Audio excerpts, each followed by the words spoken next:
ये बाइक मेरे पास आई है बजाज पल्सर NS 125 BSS की न्यू मॉडल की बाइक आई है और इस बाइक को मैंने चला के चेकआउट किया है काफ़ी दूर तक।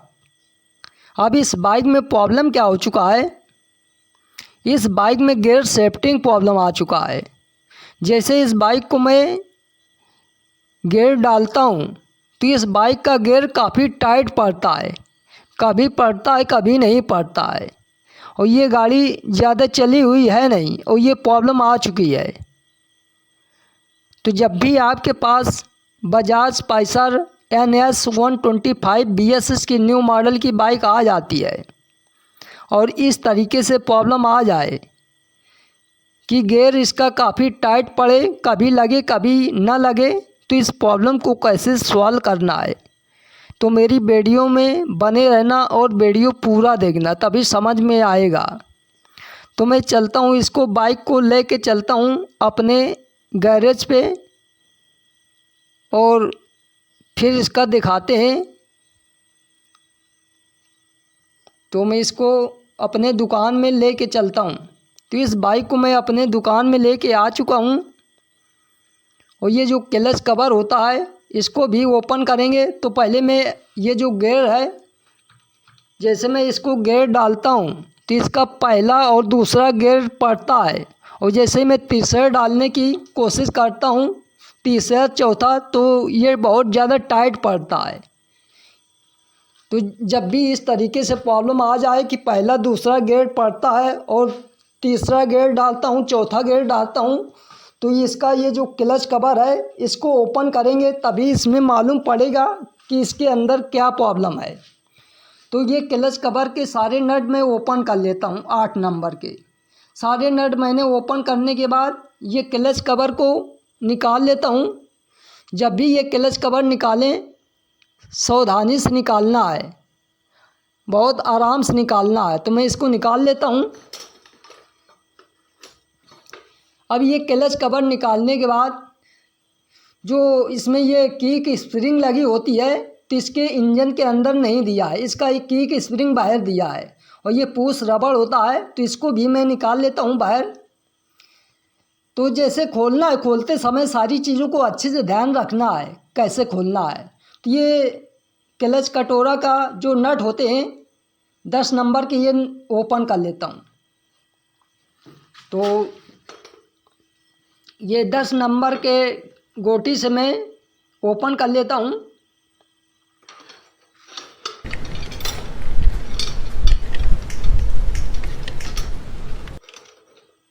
अब ये ऊपर का प्लेट निकालने के बाद, ये स्प्रिंग वगैरह निकालने के बाद, अब ये जो क्लच कटोरा का जो बड़ा नट होता है बीच का, तो ये नट उल्टा खुलता है।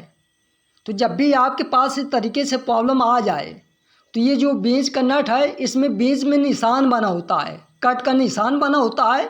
तो जिस में निशान बना हो कट का तो वो उल्टा खुलता है और ये वाला सीधा खुलता है, इसमें निशान नहीं बना, इसमें बना है। तो इसको मैं कूलर की मदद से खोल लेता हूँ। तो आपके पास औजार प्रॉपर होना चाहिए। तो मैं इसका ये बीच का नट ओपन कर लेता हूँ और इसमें ओपन करने के बाद फिर क्लच कटोरा निकाल लेता हूँ।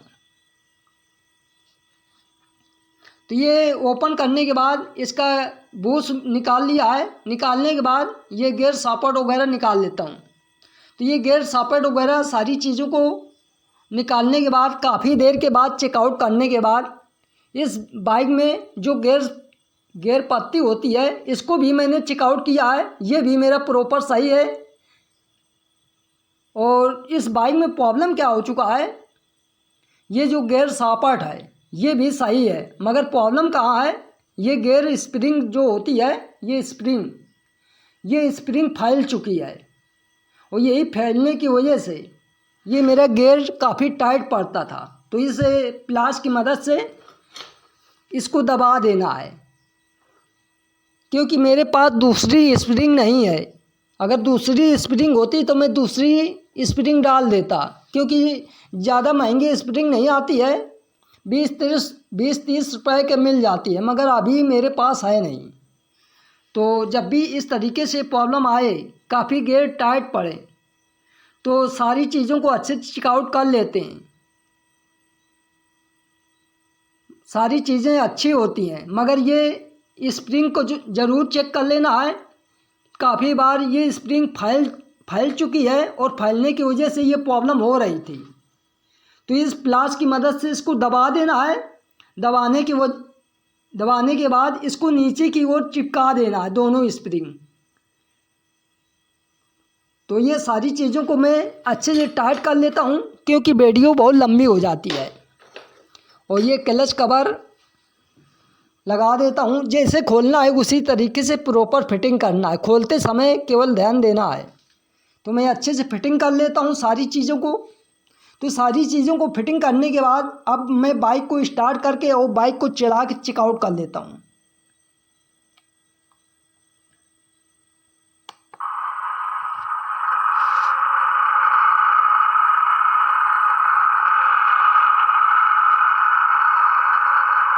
अब बाइक को जैसे मैं चलाता हूँ, तो बाइक को चाहे जितना स्पीड में चलाऊँ, और ये बाइक मेरी प्रॉपर स्पीड में भाग रही है, और बाइक में गियर डालता हूँ तो आसानी से गियर पड़ जाता है।